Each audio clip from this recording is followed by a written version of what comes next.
Marwadi university మంచి భవిష్యత్తు కోసం తెలుగు విద్యార్థులు ఇష్టపడే యూనివర్సిటీ. కాల్ 9059052378 9059052379. సరే, ఒంగోలు తర్వాత ఎక్కడికి వచ్చారు? ఒంగోలు తర్వాత గిద్దలూరు కొంత షార్ట్ టైం పనిచేసాను. తర్వాత నాయుడుపేట వెళ్ళాను. గిద్దలూరు, నాయుడుపేట తర్వాత సుళ్ళూరుపేట చేశాను. సుళ్ళూరుపేటలో ప్రమోషన్ తీసుకున్నాను. అక్కడ కూడా మంచి మంచి కేసులు. ఏముండండి ఇక్కడ? నెల్లూరు, నాయుడుపేట, సోలూరుపేట. జిల్లా నెల్లూరు అనుకుంటా కదా, మరి అక్కడ పోస్టింగ్ ఇస్తారా? మా ఫాదర్ కొంత హెల్త్ ప్రాబ్లం ఉండింది అప్పుడు. కొంచెం చెన్నైలో నేను చూపిస్తుండేది ఆయన. కొంచెం నాకు చెన్నై యాక్సెస్ కావాలని అప్పుడు అడిగితే కొంత రిక్వెస్ట్ కన్సిడర్ చేసి అప్పుడు జనరల్గా సొంతూరు జిల్లా వేయరు కదా. మా ఫాదర్ హెల్త్ ప్రాబ్లం అయ్యి మెడ్రాస్లో ఉన్నారు. అప్పుడు మెడ్రాస్లో కొంచెం హెల్త్ చెకప్ పోవాల్సి వచ్చింది. కొంచెం నెల్లూరు, నాయుడుపేట, సూళ్ళూరుపేటలో ఏమున్నాయండి? నాయుడుపేటలో అంటే ఇవే కొన్ని, అంటే అన్ని చాలా కేసులు ఉంటాయి. ఇప్పుడు బాగా గుర్తుండే కేసు ఏంటంటే ఒక ఈ కెమెరా ముందు ఏమో చెప్పొచ్చో లేదో తెలీదు, ఒక లేడీ కాల్చుకొని చనిపోయిందని ఇన్ఫర్మేషన్ వచ్చింది నాయుడుపేటలో. పరిగెత్తుకుంటూ పోయాను, నేను కూడా ఉన్నాను. నా కళ్ళ ముందే లాస్ట్ దశలో ఇంత కాలిపోయింది.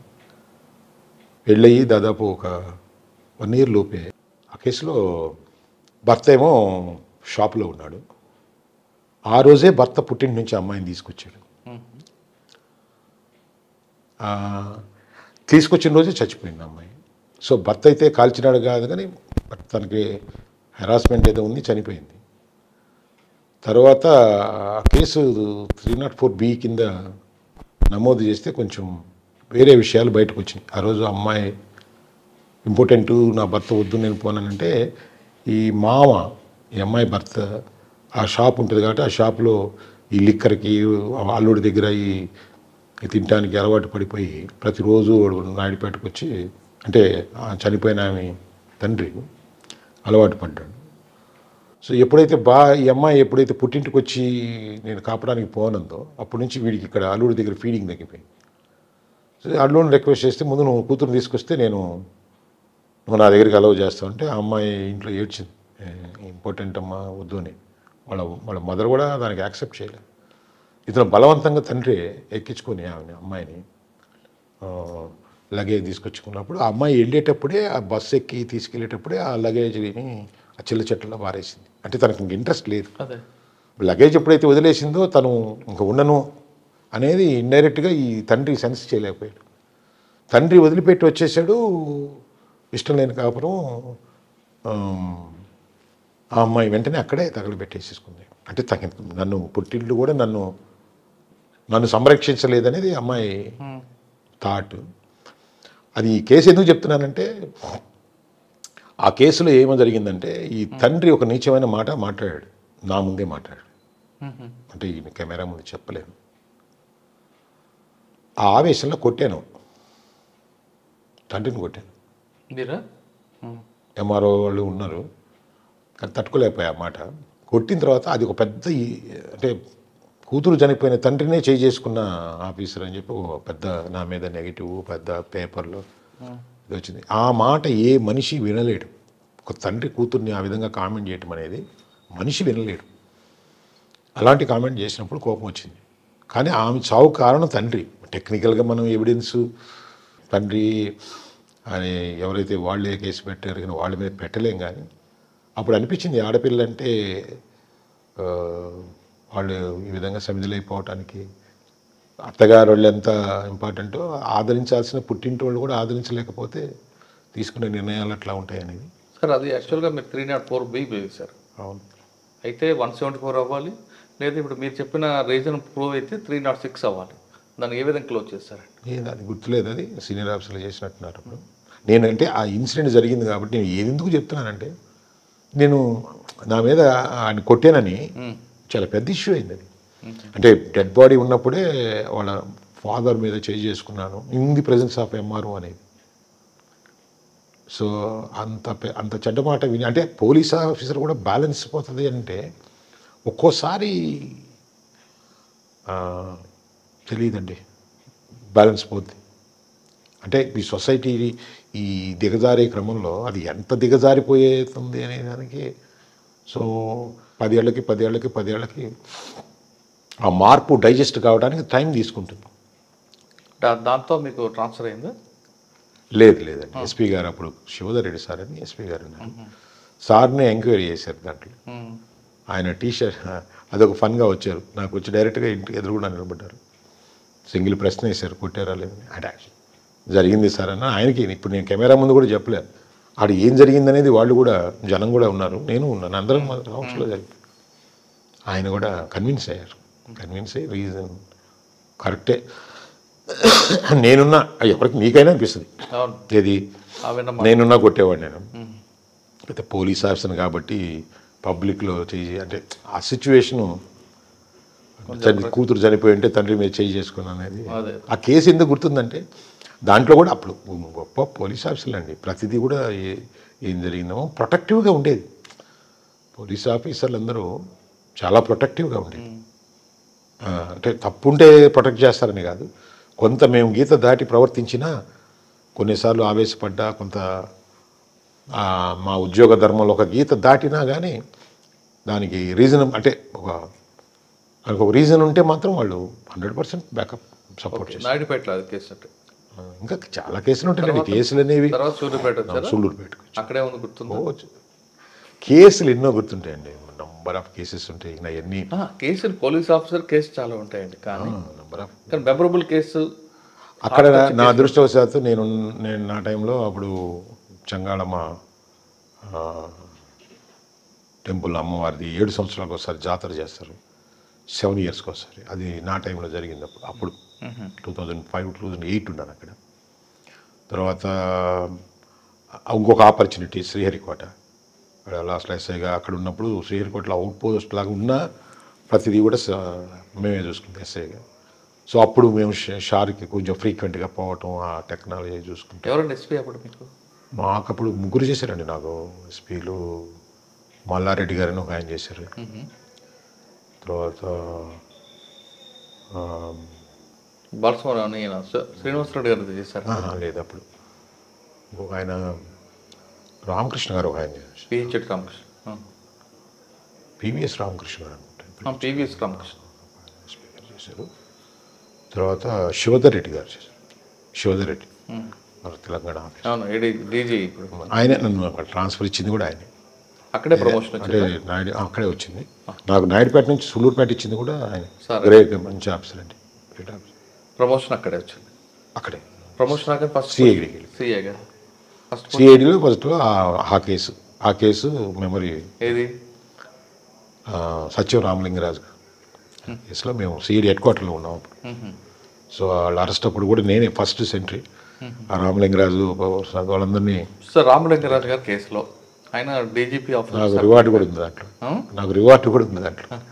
ఆయన డీజీపీ ఆఫీస్కి సరెండర్ అయిపోయారు. అవును, మేము ఉన్నాం. సరెండర్ అయినప్పుడు టీజీగా సంబంధించాను ఎవరైనా సంథింగ్ డీజీ ఈఓడబ్ల్యూ కౌముది గారు ఉండేది. కౌముది గారు అప్పుడు నారాయణ గారు అని సిఐడి ఐపీఎస్. అంటే రామలింగరాజు అంటే అప్పట్లో చాలా పెద్ద ఫేమ్ అండి. బిల్ క్లింటన్ వాళ్ళతో తిరుగుతారు. అటువంటి గొప్ప వ్యక్తి మీరు వచ్చినప్పుడు మీరు మాట్లాడడానికి క్వశ్చన్ చేయడానికి ఇబ్బంది ఉండదా? లేదా చాలా క్యాజువల్గా మాట్లాడారు. పోలీస్ ప్రొఫెషన్ అయిన తర్వాత వచ్చిన తర్వాత ఆ జంకు ఏమి ఉండదండి, ప్రొఫెషనల్గానే ఉంటాం. అంటే మీకు అనిపిస్తుంది పెద్ద చిన్న అని, కానీ పోలీస్కి అట్లా ఏమనిపించదు. ఆ క్రైమ్లో వచ్చినప్పుడు ఆ క్రైమ్కి రిలేటెడ్గా ఉండే మాటలు మాట్లాడతాం. ఆయన కోఆపరేట్ చేశారండి ఆయన? అంటే నేను మాదేంటంటే ఇక్కడ తీసుకొచ్చి సరెండర్ చేశారు. ఇప్పుడు నా ఇన్స్పెక్టర్ హోదాలో నేను ఆ నైట్ ఫస్ట్ సెంట్రీ నేనే ఉన్నాను. సో మాకు తీసుకోవాల్సిన జాగ్రత్తలు ఉంటాయి. అంటే పెద్ద వాళ్ళు ఏమైనా ఇంకొక నష్టం జరగకుండా మేము కొంచెం జాగ్రత్తలు తీసుకోవాలి కదా. తర్వాత ఇంట్రాగేషన్ సెషన్స్ వేరే ఆఫీసర్లు వచ్చి చేసుకుంటారు. కానీ నాకు అప్పుడు అనిపించింది ఒక పోలీస్ ఆఫీసర్ కాబట్టి కదా, ఒకప్పుడు మనం న్యూస్ పేపర్లో చదివి మనమే గ్రేట్ అనుకునే వాళ్ళు, సో మన పర్మిషన్ లేకుండా అడుగు కూడా పక్కకు పెట్టలేని స్థితి అనేది. అప్పుడు పోలీసు అనేది అంటే మనం ఎక్కడి నుంచో ట్రావెల్ అయ్యి ఆ ప్రొఫెషన్ అనేది మనకి ఎంత రెస్పెక్ట్ని ఎంత గౌరవం ఇచ్చింది అని అయితే ఆ రోజు అనిపించింది. సో లేకపోతే మనకి ఇంటర్వ్యూ కూడా దొరకవుగా. అట్లాంటిది మన కస్టడీలోకి వచ్చి సీడ్ తర్వాత ఎక్కడికి వచ్చారండి? సీడ్ తర్వాత ఒంగోలు టౌన్ సిఐగా వచ్చాను. ఆ రౌడీ ఉందో తగ్గిపోయిందండి? అప్పటికే డిక్రీజ్ అయింది. లేదు, ఆ 10 yearsలో మేమున్న టైంలోనే బాగా తగ్గింది. తర్వాత కూడా కొంత ఇంకొకటి 2 ఉన్నాయి. నేను వెళ్ళిపోయిన తర్వాత కూడా కొంత రెమినెంట్స్ ఉన్నాయి. అవి కూడా అయిపోయిన తర్వాత ఒక 2 yearsకి ఎండ్ అయిపోయింది. సో ఆ తర్వాత నేను సిఐగా వచ్చేటప్పటికి సో నాకు తెలిసి చాలామంది నాకు అప్పుడు కొంచెం రౌడీలు గట్టిగా ఉండేవాళ్ళు వేరే రూపంలో కనపడ్డారు. ఎలా? పొలిటికల్గా ఏదో వ్యాపారం చేస్తున్నట్టు, పొలిటికల్గాను.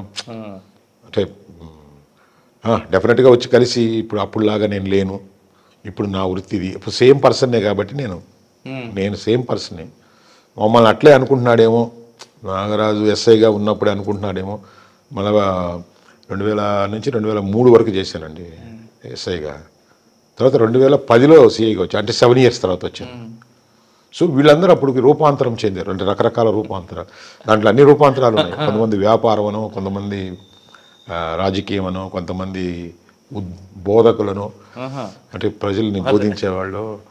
సో కొంతమంది భక్తులుగా మారిపోయినామనో అట్లా వస్తే వాళ్ళు జనరల్గా మనం 7 ఏళ్ళ తర్వాత వచ్చిన తర్వాత అడుగుతాం కదా వాళ్ళంతా ఏమయ్యారంటే. సో ఒక్కొక్కరు అటెండ్ అయ్యారు. నేను ఈ పని చేస్తాను, క్యారెక్టర్ కూడా చేంజ్ అయ్యింది. క్యారెక్టర్ నేను ఇప్పుడు నాకు అనుభవం ఉన్నవాడిని కాబట్టి నాకు అబద్ధం నిజం అనే దాని మీద నేను మళ్ళీ నిఘా పెట్టుకున్నాను. అంటే అప్పటికే మీరు సైకాలజీ చేశారా? చేస్తున్నా అనుకుంటా అప్పుడుగా. అంటే ఇది కేస్ స్టడీ పనికి వచ్చింది? లే, మనం కరెక్ట్గా చూసుకున్నాం. అప్పుడు పేర్లు ప్రధానంగా పేర్లు ఎత్తి మాట్లాడకూడదని పేర్లు ఎత్తి మాట్లాడలేదు. కానీ సో మీకు తెలుసు ఆ పేర్లన్నీ, నువ్వు కూడా ఇందాక ప్రస్తావన తెచ్చి ఒక పేరు. ఇప్పుడు అందరూ ఉన్నారు ఫలానా అని మాట్లాడటం అనేది నాకు I don't like it. So వాళ్ళందరూ ఇప్పుడు ఏం చేస్తున్నారంటే, నేను బిజినెస్ చేస్తున్నాను, లేకపోతే నేను పొలిటికల్ టచ్లో పాలిటిక్స్ చేస్తున్నాను. ఒక అతను అయితే డైరెక్ట్గా ఆయనే వచ్చి, అంటే గన్ షూట్ మిస్ అయ్యేటప్పుడు నా దగ్గర, అంటే అట్లా ఆయన వచ్చి, సార్ నాది పలానా షాపు, నేను అక్కడ పవిత్రంగా పని చేసుకుని బతుకుతున్నాను. అతనే వాలంటరీగా వచ్చి చెప్పి, ఇంకొక అతనేమో, సార్ నేను అవన్నీ తప్పులు అని తెలుసుకొని నేను పలానా మసీదులో నేను ప్రార్థన చేసుకుంటూ ఉన్నాను సార్ అంటే, ఆ గెటప్ కూడా మారిపోయి అసలు అతను ఇతనేనా, ఇది అసలు నేను చూసిన అరెస్ట్ చేసిన వ్యక్తి అంటే అంత రాక్షసంగా ఉండే వ్యక్తి, నేను మళ్ళీ ఒకటి 7 years తర్వాత చూస్తే ఎవరైనా కొత్త వాళ్ళు చూస్తే టూ డిఫరెంట్గా అంత. తర్వాత నేను విచారించినా కానీ కొంత తగ్గింది. అప్పటికే వీళ్ళు కొంచెం సిన్సియర్గానే మారారు. ఒంగోలు తర్వాత ఎక్కువ వచ్చారంటే? ఒంగోలు తర్వాత నేను ఒక ట్రాఫిక్ కొంతకాలం చేసి రేపల్లి వెళ్ళాను. రేపల్లి 2014 ఎలక్షన్ దాకా ఉన్నాను అక్కడ. రేపల్లిలో కూడా అంటే కేసులు అంటూ చెప్తే ఇక లెంగ్త్ పెరుగుతూ ఉంటుంది. అక్కడ కూడా అంతే సేమ్, కెమెరా ముందు కొన్ని చెప్పంగానే గింపు, చాలా బ్రహ్మాండమైన కేసులు. అక్కడ కూడా ఒక మిస్సింగ్ కేసు ఒకటి, సొంత తండ్రి కొడుకండి, అంటే కొడుకంటే బిడ్డలు లేకపోతే ఆమెకి అడాప్ట్ చేసుకుంది. వీడు చేసే పనికి మనం పనులు, ఇంకొక 6 ఎకరాల పొలం ఉండింది. సో మధ్యలో ఏదో వీళ్ళని ఇబ్బంది పెడుతుంటే బయటికి నెట్టింది. సో ఆ పొలంకి వీడు ఆశపడి వీడిని నమ్మట్లేదని ఇంకొక మనిషిని ఆమెకు దగ్గర చేసి ఎవరికి, వాళ్ళ మదర్కి, వాడి నమ్మకాంతో ఈ మనిషిని బయటకు తీసుకొచ్చేసి హాస్పిటల్ కని తీసుకెళ్ళి చంపేసి వేలు ముద్దలు వేయించుకొని ఆ ప్రాపర్టీ అంతా వీడికి రాసిచ్చినట్టు ఎక్కడో మేడికుండూరు దగ్గర ఉండే కొండల్లో కాల్ చేశారు. దీంట్లో విచిత్రమైన విషయం ఏంటంటే, నేను మిస్సింగ్ కేసు నేను కట్టుకున్నాను అక్కడ. ఆ రోజు నాకేదో అప్పుడు మేడికుండూరు సిఐ కూడా మా తమ్ముడే. నేను రేపల్లి సిఐని, మా తమ్ముడు మేడికుండూరు సిఐ. నేను ఏదో పని నుండి గుంటూరు వెళ్ళాను. వీడు నేను పోగానే నేను బయటికి వెళ్ళిపోతున్నాను అన్నాడు ఆ రోజే. నేను వస్తే నేను వెళ్ళిపోతాను బాబు కాసేపు ఉన్నట్టు, ఏదో బాడీ పడిందంటే వెళ్తున్నాను అన్నాడు. పేరేచర్ల ఇక్కడ కొండల్లో ఏదో బాడీ ఉందని వచ్చేదాకా వెయిట్ చేసి, ఏదంటే ఏదో ఒక 30-40 years ఆమెను ఎవరు తగలపెట్టున్నారు. సో ఏదో అర్థం కాలేదు, ముందు కేసు పెట్టొచ్చాను. దాని తర్వాత నాకు ఈ ఇన్సిడెంట్ జరిగిన తర్వాత అక్కడ నాకు పెట్టారు. అది నాకు 7 days తర్వాత రిపోర్ట్ అయింది. కానీ ఈ ఏజ్ గ్రూప్ డిఫరెన్స్ వచ్చింది అంటే ఇది అనుమానించాం కదా. తర్వాత ఆ కేసు ఇన్వెస్టిగేషన్లో చాలా తేయడం జరిగింది. చాలా తప్పుదారిని పోయాం. లేకపోతే మాకు ఒక సిస్టమ్ ఉంటుంది కదా ఇన్వెస్టిగేషన్లో వస్తే అప్పుడు వీడి పాత్ర బయటకు వచ్చింది. తర్వాత ఇంట్రాగేషన్లో సొంత చిన్నప్పటి నుంచి సాకిన కొడుకే ఆస్తి కోసం తల్లిని మట్టు పెట్టాడు. యాక్చువల్గా ఆ కేసులో అరెస్టులు చేసినప్పుడు కూడా నేను సొంత తల్లిని పెట్టి నువ్వు ఆ పొలం కొట్టేసి వేరే వాళ్ళకి నువ్వు ఆమె దగ్గర కొట్టేసిన పొలంతో నువ్వు మళ్ళీ వాళ్ళకి అరెకరా ఇస్తాను తీసుకొచ్చినాక కొంత ఇస్తానని ఎవరైతే నీకు సహకరిస్తే వాళ్ళందరికీ చేసావో వాళ్ళ చేతుల్లో నీ చావు కూడా అలాగే ఉంటుందని ఏదో చెప్పించాను. క్యాజువల్గా కేసు అయితే కేసే, మామూలు మనిషిగా మనం శపిస్తాం కదా. కానీ ఇన్సిడెంట్ తర్వాత అట్లాగే జరిగిందండి. ఇప్పుడు ఆ A2 చేతులు వీడు A1 చనిపోయాడు. అప్పుడు నేను SBDSPగా ఉన్నాను. ఈ న్యూస్ చూసి నా శాపం ఫలించింది కదా. సో నిజంగానే జరిగింది. నేను ఇప్పుడు వీడికి నువ్వు ఇవ్వవు, నువ్వు ఇంతే నువ్వు వెదవి నీ తల్లినే ఆస్తి కోసం పొడిచేసావు, వాడికి అరెకరా ఇస్తా అన్నావు, ఏది తీసుకొస్తే నువ్వు పిలిస్తే రాదు, వాడిని నమ్మి వచ్చింది, నువ్వు చంపేశావు. ఇప్పుడు రేపు ఈ ఆస్తి వాడికి ఇకపోతే వాడే నిన్ను చంపుతాడు. నేరానికి ఏమన్నా ఇది ఉంటుందా అంటే నేను క్యాజువల్గా అన్నది నిజంగా జరిగింది అంటున్నాను. ఇప్పుడు వీడు ఎవడైతే వాళ్ళ తల్లిని చంపాడో నేను అక్కడి నుంచి ట్రాన్స్ఫర్ అయిన తర్వాత నేను మళ్ళీ DSPకి వెళ్ళిపోయాను. సో నేను ఆ వార్త విన్నాను. నేను ఏదో చెప్పించినట్టు అంటే అది నిజంగా జరిగింది అనిపించింది నాకు. వీడే నేను చంపుతాడు అని అన్న క్యాజువల్గా అంటాం కదా, అది నిజం. అది జరిగింది, అదే జరిగింది, అది నిజమైంది. ఆడే నిజంగానే చంపేశాడు. అంటే నాకు అప్పుడు నవ్వు వచ్చింది. క్యాజువల్ టాక్ కూడా పవర్ఫుల్గా ఉంటుందా అంటే వాడు చేసిన తప్పు కొన్ని నేరాలు మామూలుగా అనిపిస్తాయి, కొన్ని నేరాలు కొంచెం గుండెని కూడా కోస్తాయి మమ్మల్ని. అందుకే సమాజం మీద కూడా యాటిట్యూడ్ చేంజ్ అయిపోద్ది పోలీస్ ఆఫీసర్కి. అంటే అందరు అలా ఉంటారని కాదు కానీ సో ఎవ్రీథింగ్ ఈజ్ గుడ్ అనేది టేక్ ఇట్ గ్రాంటెడ్ కింద పోలీస్ ఆఫీసర్ అయిన తర్వాత ప్రొఫెషన్లోకి వచ్చిన తర్వాత ఆ సెన్సిటివిటీ మిస్ అవుతుంది. దాన్ని మన మధ్యలో కొంతమంది హార్డ్ కోర్ అయిపోయారంటారు. హార్డ్ కోర్ మేము కావు, మీరు చేస్తారు. అంటే మీరు చేస్తారంటే ఇన్సిడెంట్స్ హార్డ్ చేస్తుంది. సొసైటీ కూడా హార్డ్ అవుతాం. అంటే హార్డ్ అయ్యేవని కాదు, అందరినీ అలా చూస్తామని కాదు. సో అది కూడా జరుగుతుంది అనేది అది మా మీద ఆ ప్రభావం మా మీద ఉంటుంది. సార్ రేపటి తర్వాత అంటే రేపటి తర్వాత ప్రమోషన్ వచ్చిందండి డిఎస్పీగా. ప్రమోషన్ వస్తే డిఎస్పీగా. ఇన్స్పెక్టర్ ఎన్ని పోస్టులు చేశారు మీరు ఒంగోలు? నేను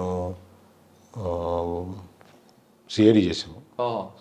సిఐడి నెల్లూరు చేశాను కొంతకాలం. అక్కడ హైదరాబాద్ హెడ్ క్వార్టర్ చేశాను, ఇక్కడ నెల్లూరు చేశాను. తర్వాత టౌన్ సిఐగా చేశాను. తర్వాత ట్రాఫిక్ కొంతకాలం చేశాను ఒంగోలు. తర్వాత రేపల్లె చేశాను. ఓకే. తర్వాత డిఎస్పీగా ఫస్ట్ పోస్టింగ్ ఇంటెలిజెన్స్ అది PTC అండి, police training college Anantapur. First time రాయలసీమలో ఎంటర్ అయ్యాము. ఆడేంత 1 year 2 months ఏమి ఉన్నాను. తర్వాత ఒంగోలు వచ్చాను, ఒంగోలు PTCకి వచ్చాను. ఒంగోలు PTC తర్వాత ఒంగోలు SB చేశాను డిఎస్పీగా.